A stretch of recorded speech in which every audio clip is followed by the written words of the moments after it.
오늘 본문의 말씀은 여호수아 7장에 있는 말씀이에요. 여호수아 7장 1절에서부터 마지막 26절까지 있는 말씀을 통해서 은혜 나누도록 하겠는데, 본문의 말씀의 제목은 아이성 전투의 패배와 이스라엘의 회개입니다. 이스라엘이 이 7장이 와서 작은 성이었던 아이성과의 전쟁에서 크게 패하게 되는 거예요. 그러니까 여리고 성에서 대승을 거두었던 이스라엘이, 여리고 성에 비하면 아이성은 아주 작은 성입니다. 근데 그 성에서 전투를 하다가 크게 패하게 되는데, 이건 오늘 본문의 말씀에 있는 것처럼 아간이 하나님께서 말씀하신 그 모든 언약의 말씀들을 어기고 하나님께 바쳐질 물건을 도적기라 했기 때문이었습니다. 그로 말미암아 이스라엘이 크게 전쟁에서 패하게 되고, 그걸 전해들은 온 이스라엘이 하나님 앞에 회개하고 여호수아가 그 모든 죄악을 정결케 함으로 장차 8장에서 보게 되면 두 번째 아이성과의 전투에서 크게 승리할 수 있게 됩니다.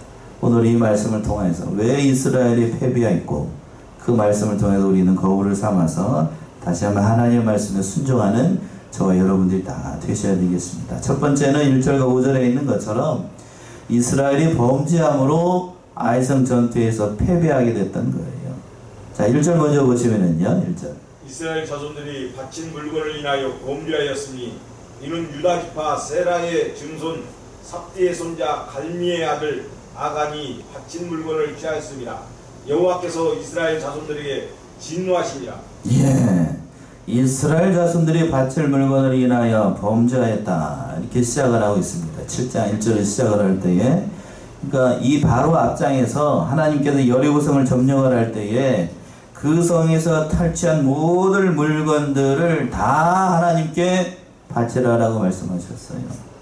만일 그것들 중에 어느 것 하나라도 취하게 되면 화를 당하게 될 것이다 라고 말씀을 했습니다.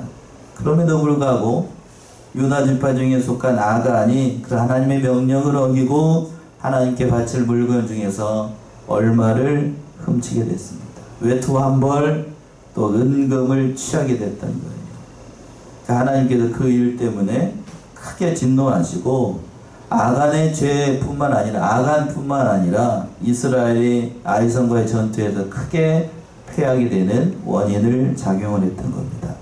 이걸 모르고 여호수아는 아이성과의 전투에 임하기 위해서 정탐꾼을 보내게 되죠. 2절 보시면은요, 여호수아가 여리고에서 사람을 베델 동편 베다웬 곁에 있는 아이로 보내며 그들에게 일러 가로되 올라가서 그 땅을 정탐하라 하며 그 사람들이 올라가서 아이를 정탐하고, 예, 아이로 보내며 그들에게 일러 가로되 올라가서 그 땅을 정탐하라. 여호수아가 이제 여리고에서 큰 승리를 거두고 난 다음에, 그러니까 작은 아이성을 또 점령하기 위해서 정탐꾼을 보내면서 그 땅을 정탐을 하도록 했던 겁니다. 그런데 여기 본문의 말씀을 보게 되면 26절까지 있는 7장에 있는 말씀들을 보게 되면 하나님께서 아이성에 정탐꾼을 보내라, 아이성을 점령하라, 이런 말이 있었어요, 없었어요? 없었습니다. 그런 말이 없었어요. 왜 그랬을까? 저도 이 말씀을 가만히 묵상해 보니까 어제요, 그러니까 이건 여리고성에서 큰 승리를 거뒀잖아요. 그러니까 큰 승리를 거두게 되니까 아이성 자그마한 그 성을 보게 되니까 승리에 도취가 돼가지고 하나님의 말씀이 없음에도 불구하고 그건 작은 성이니까 인간적인 판단을 했던 거예요. 마치 하나님께서 이기게 하신 그 여리고 전쟁이 자기들이 실력이 있어서 전쟁에서 승리를 한 것으로 착각을 했던 거죠. 오판을 했던 거예요, 오판을 했던 거예요. 그래서 인간적인 생각으로 여호수아가 신앙적으로 깨어있지 못하고 그 작은 아이성을 점령하기 위해 정복전쟁을 하기 위해서 이제 정탐꾼을 보내게 했던 거예요. 그러니까 이 아이성 전투를 보게 되면, 1차 아이성 전투를 보게 되면 신앙적인 측면에서 보게 되면 여호수아와 그리고 이스라엘 백성들이 해이해졌던 거예요. 만약에 여호수아가 이때 깨어 있어서 전투를 하기 전에 하나님께 아이성으로 우리가 올라가도 되겠습니까? 라고 물어봤다라고 하면 하나님께서 뭐라고 말씀하셨을까요? 올라가라고 그랬을까요? 올라가지 말라고 그랬을까요? 올라가지 말라고 그랬을 거예요. 그럼 물어봤겠죠? 왜 올라가지 맙니까? 너희 중에 뭐 하는 자가 있다? 죄를 지은 자가 있다. 일러줬을 거라고요. 그러나 여리고성에서 큰 성리를 거두었기 때문에 언덕 위에 있는 아이성 보게 되면 언덕 위에 있어요. 언덕 위에 있는 자그마한 성을 점령하는데 그건 큰 성으로 보이지 않았던 겁니다. 그러니까 교만해졌던 거죠. 감히 자기 실력을 믿고. 자기 실력도 아니죠. 누가 전쟁에서 승리하게 한 거죠? 여리고성을? 하나님의 방법으로 승리했음에도 불구하고 자기들이 잘나서 승리를 한 것으로 착각을 했던 거예요. 그러니까 전쟁에서 패한 1차적인 원인은 아간이 범죄했기 때문인 것, 또 영적으로도 이스라엘과 여호수아가 교만해졌기 때문이에요. 그래서 3절 보시면 3절 여호수아에게로 돌아와서 그에게 이르되 백성을 다 올라가게 말고 2~3천 명만 올라가서 아이를 치게 하소서. 그들은 소순이 모든 백성을 그리로 보내어 수고롭게 마소서 하므로. 예, 정당분들이 와서 보고를 했는데 다 올라가지 말고 몇 명만 올라가라고. 2~3천 명만 올라갑시다. 작은 성이고 그 성에 있는 사람들은 소수이니까 수고롭게 많은 사람들이 한꺼번에 다 올라갈 필요가 없을 것 같습니다. 라고 생각을 했던 거예요. 그러니까 실제로 그랬습니다. 아이성에 이제 8장에서 보게 되면 아이성에 거주한 사람들이 약 12,000명 정도 됐다라고 하는데, 전쟁에 참가하기 어려운 여자와 어린아이, 그 노인까지 빨고 나면 실제로 전쟁에 참가할 만한 남자의 숫자는 많지 않겠지요? 그러니까 그걸 만만히 보고 숫자가 적다는 이유를 들어가지고 정복하기 쉬울 것으로 생각을 하고, 그러니까 온 힘을 다 들여서 그 전쟁에 임해야 될 것인데, 상대를 얕잡아보고 이렇게 판단을 생각하고 경솔하고 안일하게 생각을 했던 거예요. 그래서 이 판단을 믿고 여호수아가 4장 4절 5절 보시게 되면 이렇게 보냅니다. 4절 5절이요. 백성 중 3,000명쯤 그리로 올라갔다가 아이 사람 앞에서 도망하니 아이 사람이 그들의 36인쯤 죽이고 성문 앞에서부터 스바람까지 쫓아와서 내려가는 비탈에서 쳤으므로 백성의 마음이 녹아 물같이 든지라. 예. 그래서 이 정탐꾼들의 말을 듣고 여호수아가 백성 중에서 3,000명쯤 올라가게 했습니다. 올라갔는데 승리했겠어요? 패배했겠어요? 패배했습니다. 골짜기 아래로 그냥 아이성 사람들이 갑자기 확 내려와가지고 들이미니까 위에서부터 그냥 돌 아마 그랬을 거라고, 돌을 쏘고 활을 쏘면서 내려오니까 밑에서부터 올라가는 사람들은 이걸 감당을 할 수가 없었던 거죠.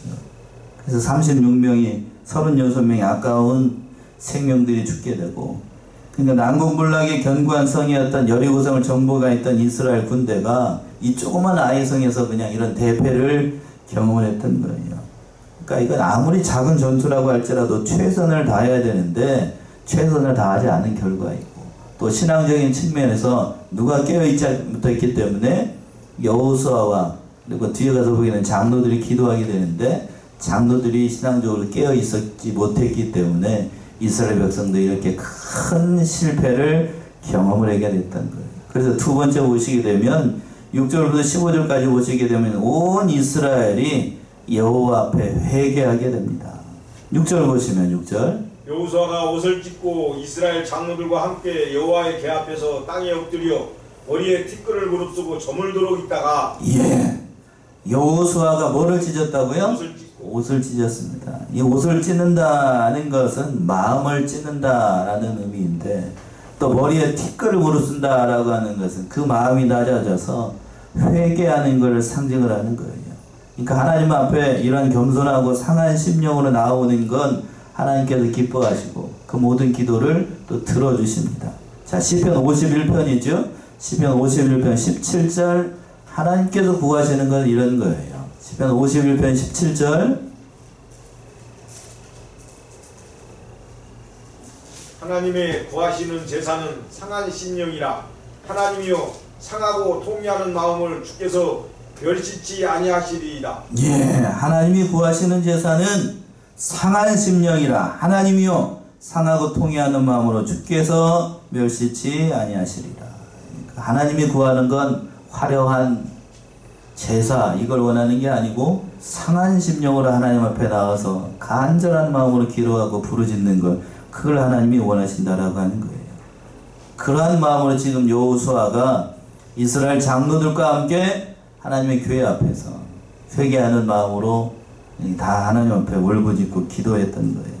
그래서 기도합니다. 실제로 7절부터 9절까지가 여호수아의 기도인데 7절 9절 보시면 여호수아가 가로되 슬프도소이다. 주 여호와여, 어찌하여 이 백성을 인도하여 요단을 건너게 하시고 우리를 아모리 사람의 손에 붙여 멸망시키려 하셨나이까. 우리가 요단 저편을 족하게 여겨 거하였다면 좋을 뻔하였나이다. 주여, 이스라엘이 그 대적 앞에서 돌아섰으니 내가 무슨 말을 하오리까. 가나안 사람과 이 땅 모든 거민이 이를 듣고 우리를 둘러싸고 우리 이름을 세상에 끊으리니 주의 크신 이름을 위하여 어떻게 하시려나이까. 예, 여호수아가 하나님 앞에 기도했는데 7절에서 보시면 그랬죠. 여호수아가 가로되 슬프도소이다. 주 여호와여, 어찌하여 이 백성을 인도하여 요단을 건너게 하시고 우리를 아모리 사람 손에 붙여 멸망시키려 하시나니까. 우리가 요단 저편을 족하게 여겨 거하였다면 좋을 뻔하였나이다. 얼핏 들으면 믿음이 없는 상태에서 여호수아의 기도를 접하게 되면 마치 하나님을 향해서 원망하는 것 같고 항변하는 것처럼 들립니다. 그러나 이건 여호수아가 결코 그러한 뜻으로 하나님 앞에 원망하는 투로 또는 항변하는 투로 기도한 게 결코 아니에요. 그런 뜻으로 하는 게 아니고 아모리 사람 앞에서 이스라엘이 패하고 하나님의 영광이 가려워진 것을 안타까워하는 마음으로 하나님 앞에 부르짖고 있는 거예요. 그러니까 주의 크신 은혜, 9절에서 그랬잖아요. 주의 크신 이름을 위하여 어떻게 하시려나이까. 그러니까 여호수아는 이스라엘 백성들이 가나안 땅에서 이 아모리 족속에게 크게 패해서 하나님의 크신 이름이 떨어지게 되고 하나님의 구원의 운동이 실패하게 된 것을 안타까워하는 마음으로 하나님 앞에 이것을 어떻게 하면 좋겠습니까 하고 하나님께 방법을 구한 거예요. 방법을. 이 전쟁에서 승리할 수 있는 방법. 그러니까 자기 개인을 위해서 여호수아가 기도하는 게 아니고 자기를 살려달라고 기도하는 게 아니라 이스라엘 백성이 이 전쟁에서 패해서 하나님의 크신 이름이 손상이 됐으니 하나님의 영광된 이름을 위하여 이 전쟁에서 승리할 수 있도록, 또 그러한 기도를 통해서 하나님께서 이 전쟁을 승리할 수 있는 다른 방법을 가르쳐달라고 하나님 앞에 기도했던 겁니다. 그랬더니 하나님께서 응답을 하십니다. 하나님께서 뭐라고 응답을 하시냐면 10절부터 12절까지 말씀 하나님의 1차 응답이에요. 한번 보시면은요. 여호와께서 여호수아에게 이르시되 일어나라. 어찌하여 이렇게 엎드렸느냐. 이스라엘이 범죄하여 내가 그들에게 명한 나의 언약을 어기었나니 곧 그들이 바친 물건을 취하고 도적하고 사기하여 자기 기구 가운데 두었느니라. 그러므로 이스라엘 자손들이 자기 대적을 능히 당치 못하고 그 앞에서 돌아섰나니 이는 자기도 바친 것이 됨이라. 그 바친 것을 너희 중에서 멸하지 아니하면 내가 다시는 너희와 함께 있지 아니하리라. 예. 10절 하나님께서 응답을 하실 때에 여호수아에게 멀쩡 말씀하시기 뭐라고 그랬냐면 일어나라. 어찌하여 이렇게 엎드려 있느냐. 하나님께서 먼저 누구를 일으켜 세우셨어요? 여호수아를 일으켜 세우셨던 거예요. 낙담을 해가지고 전쟁에서 패해가지고 또 자기의 책임도 있잖아요. 1차적으로 자기가 깨어있지 못해서 아까운 하나님의 백성들이 36명이나 죽게 됐으니까 지도자로서 책임을 느끼고 하나님 앞에 기도하고 장로들과 함께 다 기도했다고요. 그러면서 하나님 앞에 울부짖고 기도하고 있을 때 여호수아의 마음을 누가 더 잘 아시죠? 하나님께서 더 잘 아셔요. 그러니까 일어나라고. 이 말씀은 지도자로서의 여호수아의 마음을 하나님께서 아시고 그 마음을 위로해 주시고 절망 가운데 있는 여호수아의 마음을 헤아려 주신 거예요. 하나님은 이런 분이십니다.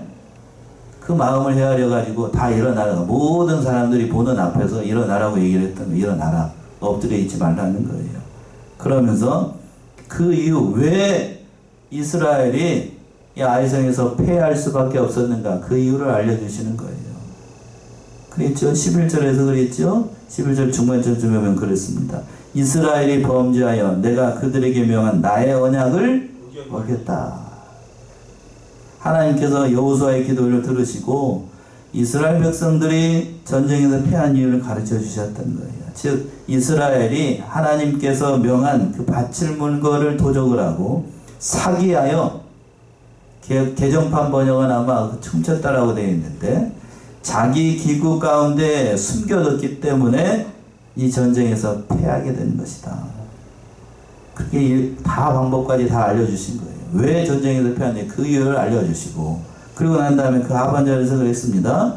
자, 그 12절 하반절에서 그랬죠. 그 바친 것을 너희 중에서 멸하지 아니하면 내가 다시는 너희와 함께하지 아니하리라. 하나님 앞에 그 바쳐진 것을 다 원래대로 복구하지 않으면, 그 죄를 제거하지 않으면 하나님께서 함께해 주시지 않겠다, 도와주시지 않겠다라고 하는 거예요. 비록 그러니까 아간한 사람이 범죄했지만 하나님은 이스라엘 전체가 하나님의 명령을 어긴 것으로 생각을 하고 이스라엘 전체의 백성들에게 징계가 임하게 했던 거예요. 자, 여기서 보게 되면 그러니까 우리 교회도 우리 성도님들 숫자가 많잖아요. 예. 나 한 사람 하나님 앞에 바로 살지 못하고 나 한 사람에 뭐 이렇게 해도 괜찮겠지, 그렇게 생각하면 될까요? 안 될까요? 안 됩니다. 하나님은 그렇게 생각하십니다. 지도자 한 사람이 깨어있지 못하는 것이나, 그리고 조그만 어린아이 하나가 하나님 앞에 바라지 못하는 것이나 하나님의 관점으로 봤을 땐 똑같아요. 똑같습니다. 그러니까 왜 그런가? 신약에서는 그랬지요. 교회의 머리는 누구라고 그랬고? 그리스도라고 그랬고, 우리는 그의 몸이라고 했습니다. 우리 몸 가운데 새끼손가락 하나가 아파요. 그러면 새끼손가락 하나만 아프니까 잘라내고 나머지 멀쩡한 건 다 이렇게 돌아다니도 되지요? 그런가요?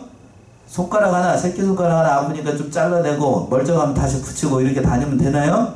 안 됩니다. 손가락 하나만 없어도 병신이 돼요. 병신이 됩니다. 그것처럼 교회 안에서도 마찬가지예요. 교회 안에서도 한 사람이 비록 연약하다고 할지라도 그 모든 사람들 바로 세워야 되는 것처럼, 그러니까 이 말씀 속에서 우리는 하나님 앞에 범죄하는 건 아무리 작은 것이라도 하나님은 결코 그걸 좌시하지 않는다. 그걸 깨달을 수 있다고 하는 거예요. 그래서 그 죄악된 길을 바로 세울 수 있는 방법까지도 하나님께서 보시게 되면 일러주시게 됩니다. 13절 먼저 보시면 13절. 너는 일어나서 백성을 성결케 하여 이르기를 너희는 스스로 성결케 하여 내일을 기다리라. 이스라엘의 하나님 여호와의 말씀에 이스라엘아 너희 중에 바친 물건이 있나니 네가 그 바친 물건을 너희 중에서 제하기 전에는 너희 대적을 당치 못하리라. 예, 13절 먼저 보시면 일어나서 백성을 어떻게 하라고 먼저 했어요? 성결케 하라. 성결케 하라. 개정판 한번 읽어보시겠습니까? 13절. 개정판 번역은 좀 다르죠? 너는 일어나서 백성을 거룩하게 하여 이르기를 너희는 내일을 위하여 스스로 거룩하게 하라. 이스라엘의 하나님 여호와의 말씀에 이스라엘아 너희 가운데 온전히 바친 물건이 있나니 너희가 그 온전히 바친 물건을 너희 가운데에서 제하기까지는 내 원수들 앞에 능히 맞서지 못하리라. 예. 개역 성경 번역은 성결이라고 되어 있고 개정판 번역은 성결이 아니고 뭐라고 되어 있죠? 거룩이라고 되어 있어요. 그러니까 저는 제가 봤을 때에는 옛날 번역이 더 좋습니다. 성결해져야 뭐가 이래 따라오는 거죠? 거룩이 따라오는 거예요. 그러니까 스스로 성결케 하라고 그랬어요. 스스로 성결케 하라. 스스로 성결케 하라는 거는 어떤 의식을 통해서 자신을 깨끗하게 하라는 것이 아니라 마음이 온전히 누구에게 향해야 된다? 하나님께 향해야 된다. 그것이 곧 거룩이라는 거예요. 거룩. 지금 이스라엘 백성들이 하나님 앞에서 멀어졌어요. 그 마음이. 그러니까 누구에게로 그 마음을 돌리라? 하나님께로 그 마음을 돌리라라고 얘기를 했던 거예요. 그러니까 오늘날에도 마찬가지예요. 우리의 삶 가운데에서 실패를 경험하거나 어려운 일을 당할 때에 내가 하나님 앞에서 멀어진 것이 아닌가, 신앙의 길이 멀어진 것이 아닌가, 자기 자신을 먼저 돌아봐야 됩니다. 오늘 기도도 그렇게 하셨는데 성결이라고 하는 건, 거룩이라고 하는 건, 그러니까 내 마음을 누구에게 가까이 하는 것? 하나님 앞에 가까이 하라는 거예요. 그리고 난 다음에 하나님께서 그 방법을 일러주십니다. 14절 15절이죠? 14, 15. 아침에 너희는 너희 지파대로 가까이 나오라.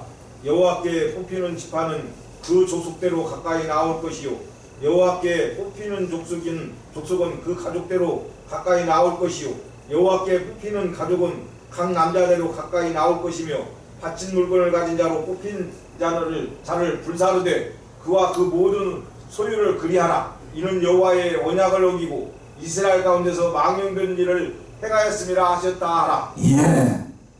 하나님께서 14절 15절 보시게 되면 그 범죄한 자를 색출해낼 수 있는 방법까지 아주 소상히 말씀해 주셨습니다. 여호와께서 뽑히는 지파는 그 족속대로 가까이 나올 것이다. 그러니까 특별히 하나님께서 이게 범죄자를 색출을 할 때에 뭐를 뽑도록 했냐면 제비를 뽑아가지고 이렇게 하나님께서 이렇게 방법을 다 가르쳐 주셨는데 범인을 색출할 수 있는 방법을 이렇게 하나님께서 일일이 다 해주셨던 거예요. 구약 시대에는 그러니까 여기서 보기에는 제비를 뽑아가지고 하나님의 뜻을 알기도 했습니다. 그렇다면 오늘날에도 하나님의 뜻을 알기 위해서 우리가 제비를 뽑아야 되니까 그런가요? 아니죠. 오늘날에 하나님의 뜻을 알려고 하면 뭘 보면 되는 거예요? 말씀을 보면 됩니다. 말씀을 보면. 어젯밤 꿈이 영 뒤숭숭해가지고 이상한 꿈을 꿨습니다. 그러면 그 꿈을 따라가야 되나요? 꿈 따라가지 말고 우리는 뭘 따라가야 된다고요? 말씀 따라가야 돼. 말씀 따라가야 돼. 외우 목사님이 살아계셨을 때 그렇게 얘기해서 꿈 꿔가지고 뭔 얘기를 목사님 앞에 하게 되면 그렇게 얘기를 했대. 꿈은 지꿈 아니면 개꿈이니까. 지꿈 아니면 개꿈이니까. 그 생각 버리고 다 우리는 말씀 따라가야 돼. 말씀 따라가야 돼. 말씀의 길, 하나님의 말씀을 찾아봤더니 나에게 해당되는 말씀이 없어요. 그럼 어떻게 해야 되죠? 성경 원리를 찾아서 살아야 되고 하나님의 섭리와 또 기도 가운데서 하나님의 감동을 따라서 그 모든 일들을 해나가면 되는 겁니다. 정이 안 된다. 자기 수준은 판단할 수 없다. 기도 열심히 하고 그리고 누구한테 물어보면 될까요? 교회 안에서 신앙의 선배들 그리고 목사님과 상담하는 게 가장 좋은 길이에요. 그 길을 따라서 행하게 되면 결국 실패하지 않습니다. 자, 그리고 난 다음에 이 말을 듣고 이제 마지막으로 세 번째 16절부터 마지막 26절까지 여호수아가 이스라엘의 죄악을 정결케 하게 됐던 거예요. 그래서 16절 18절 보시면 16절 18절 이에 여호수아가 아침 일찍이 일어나서 이스라엘을 그 지파대로 가까이 나오게 하였더니 유다 지파가 뽑혔고 유다 족속을 가까이 나오게 하였더니 세라 족속이 뽑혔고 세라 족속의 각 남자를 가까이 나오게 하였더니 삽디가 뽑혔고 삽디의 가족 각 남자를 가까이 나오게 하였더니 유다 지파 세라의 증손이요 삽디의 손자요 갈미의 아들인 아간이 뽑혔더라. 예, 마지막 18절에 그랬습니다. 갈미의 아들인 누가 뽑혔다고요? 아간이 뽑혔어요. 여호수아가 그러니까 하나님께서 가르쳐주신 그 방법대로 순종을 해가지고 제비를 뽑아서 아간을 찾아내게 됐는데 아간은 물건을 몰래 도적질해가지고 감추었지만 하나님께서 이미 그걸 다 알고 계시고 그 범죄자를 찾기 위해서 제비를 뽑게 하셨는데 그런데 여기서 16절에서 18절 보시게 되면 제비를 뽑는 과정은 아주 자세하게 얘기를 했어요. 그렇죠? 첫 번째 제비를 뽑았더니 어느 지파가 뽑힙니까? 유다 지파가 뽑혀서 12지파가 한번 보자고 우리 가만히 생각을 해보자고요. 제비를 12개를 딱 뽑아서 만들었을 거라고요. 12개를 만들었는데 그 중에서 뽑았는데 어느 지파가 딱 뽑혀요? 유다 지파가 샥 뽑혀. 신기하지 않습니까? 딱 뽑히고 그 다음에 또 이제 유다 지파가 딱 나오니까 유다 지파 중에서 몇 개를 제비를 몇 개 했는지 모르겠지만 샥 뽑았더니 세라 족속이 샥 뽑혀. 그러고 난 다음에 그 세라 족속에 있는 남자들을 싹 해가지고 뽑았더니 어느 가족이 뽑혀요? 삽디 가족. 그 가족의 족속을 얘기하는 거예요. 그 가족이 샥 뽑히고 거기에 가족들 중에서 남자들이 싹 나와가지고 거기 가족 중에 한 사람이 딱 뽑았더니 누가 딱 뽑히는 거예요? 아간이 딱 뽑히는 거예요. 이걸 우연이다 라고 얘기해. 믿음 없는 사람들은 뭐라고 얘기를 하냐면 재수 없어가지고 뽑혔다라고 얘기합니다. 믿지 않는 사람들 가운데, 또 자유주의 신학자들 가운데 이거 하나님 믿지 않는 사람들은 이게 미신이냐 그러면서 이거 믿지 않아요. 이 방법 믿지 않는다고. 그러나 우리는 하나님의 주권과 섭리와 인도하심과 그 모든 것을 따르기 때문에 이건 하나님의 전적인 섭리 가운데 이루어진 거예요. 우연히 이루어진 게 아니고. 자, 이 제비를 뽑는 아간 입장에서 한번 보자고요. 아간 입장에서. 자기는 하나님 앞에 완전 범죄했다라고 생각을 했을 거예요. 처음에 완전 범죄했고 다 그 자기 텐트 밑에다가 숨겨놓고 이렇게 좀 지나게 되면 자기 것이 될 것이라고 생각을 했는데, 여호수아가 아침에 기도하고 나오더니 제비를 뽑는데요. 그랬더니 어느 지파가 쫙 뽑혀요? 유다 지파가 쫙 뽑혀. 거기서 아마 1차로 섬뜩했을 거라고요. 그렇죠? 또 이제 쫙 뽑혔더니 유다 지파 중에서 어느 족속이 쫙 뽑혀? 세라 족속이 쫙 뽑혀. 아마 여기서 두 번째로 섬뜩했을 거라고. 그죠? 이제 세 번째. 그 세라 족속인데 쫙 뽑혔더니 어느 가족이? 삽디 가족. 쉽게 얘기하면 저희 가족이 딱 뽑힌 거예요. 저희 아버지가 딱 뽑았다고. 그런데 그 이제 남자들이 몇 명 있을 거 아니야. 남자들 모아가지고 딱 뽑혔는데 그 중에 딱 뽑혔는데 누가 뽑혀? 딱 걸린 거죠. 딱 걸린 거. 꼼짝할 수 없는 상태에 빠지게 됐던 거예요. 딱 걸리니까 여호수아가 이렇게 얘기를 합니다. 19절 20절. 여호수아가 아간에게 이르되 내 아들아 청하노라. 이스라엘의 하나님 여호와께 영광을 돌려 그 앞에 자복하고 네 행한 일을 내게 구하라. 그 일을 내게 숨기지 말라.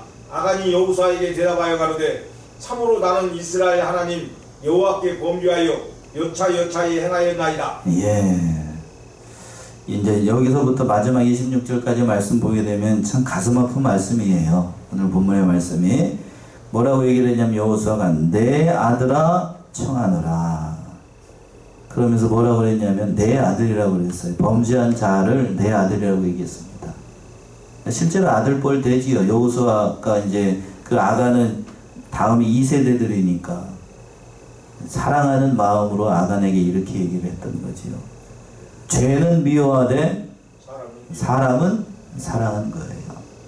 그래서 사랑하는 내 아들아 이렇게 청하더니 그러면서 하나님 여호와께 뭘 돌려라? 영광을 돌리고 그 앞에 죄를 다 자복하라. 이게 자복하라는 말은 그 모든 죄를 다 하나님 앞에 토설하고 회개하라 라는 뜻이 담겨 있는 말이에요.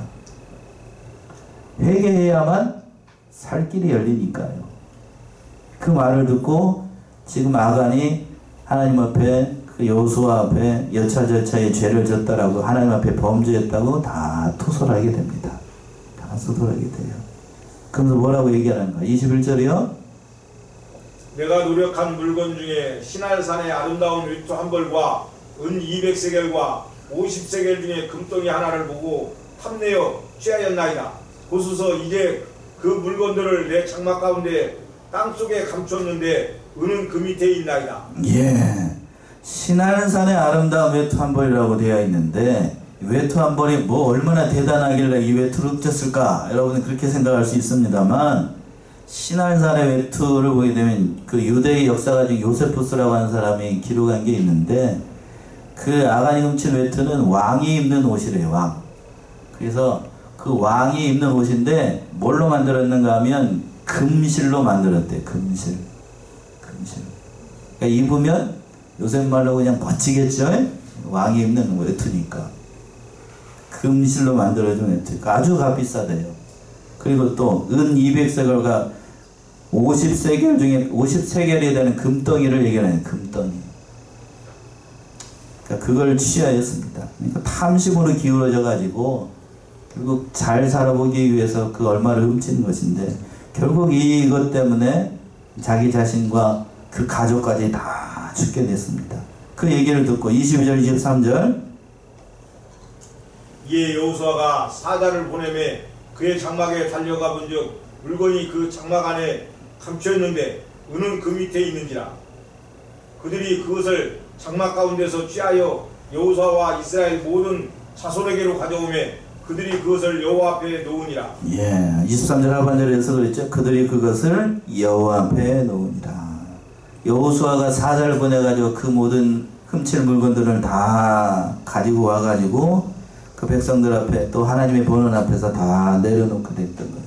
그 숨기려고 했지만 하나님 앞에서 숨길 수 있는 게 아무것도 없고 벌거벗은 것 같이 다 드러나게 됐습니다. 그리고 난 다음에 24절 보시면 여호수아가 이스라엘 모든 사람으로 더불어 세라의 아들 아간을 잡고 그 은과 유투와 금덩이와 그 아들들과 말들과 소들과 나귀들과 양들과 장막과 무릇 그에게 속한 모든 것을 이끌고 아골 골짜기로 가서 예.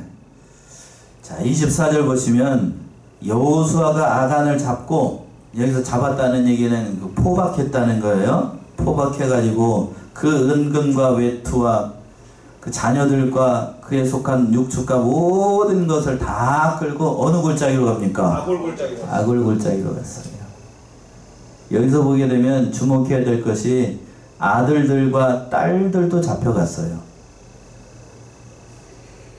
하나님 너무한 거 아닌가요? 이렇게 얘기하기가 쉬운데 아빠가 장막에 들어와가지고 그 외투 숨기고 금 땅 파고 금 숨기고 금덩이 숨기고 은덩이 숨길 때 그 아들들과 딸들도 그걸 봤다는 거예요? 안 봤다는 거예요? 봤다는 거예요. 동조했다는 거예요. 동조, 묵인, 동조. 그러니까 아빠가 지은 죄 때문에 그 아들들과 딸들까지 죽이는 거 너무한 거 아닙니까? 너무한 게 아니고 그들도 하나님의 그 훔치는 일에 동조했기 때문에 그들도 죄악의 길에 섰기 때문에 그들도 아간과 같이 벌을 받았다라는 거예요. 너무한 게 아니고. 그리고 마지막으로 25절 26절 보시면 여호수아가 가로되 네가 어찌하여 우리를 괴롭게 하였느냐 여호와께서 오늘날 너를 괴롭게 하시리라 하니 온 이스라엘이 그를 돌로 치고 그 돌로 치고 불사르고 그 위에 돌 무더기를 크게 쌓았더니 오늘날까지 있더라.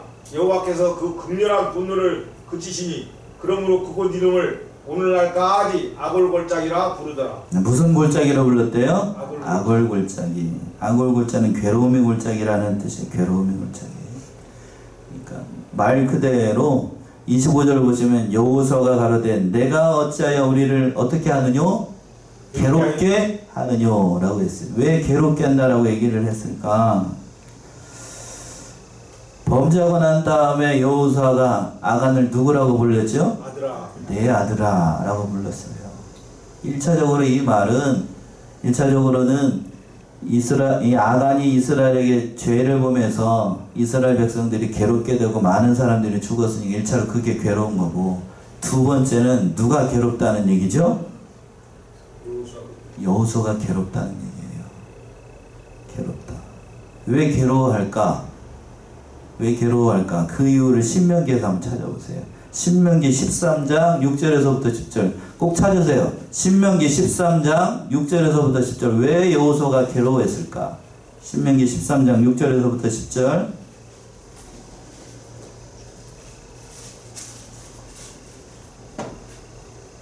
신명기 13장 6절에서부터 10절 내 어머니의 아들 곧 내 형제나 내 자녀나 내 품의 아내나 너의 생명을 함께하는 친구가 가만히 너를 깨어이기를 너와 내 조상들이 알지 못하던 다른 신들 곧 내 사방을 둘러싸고 있는 민족 혹 내게서 가깝든지 내게서 멀든지 땅 이 끝에서 저 끝까지 있는 민족의 신들을 우리가 가서 섬기자 할지라도 너는 그를 따르지 말며 듣지 말며 긍휼히 여기지 말며 애석히 여기지 말며 덮어 숨기지 말고 너는 용서 없이 그를 죽이되 죽일 때에 내가 먼저 그에게 손을 대고 그의 백성에게 손을 대라.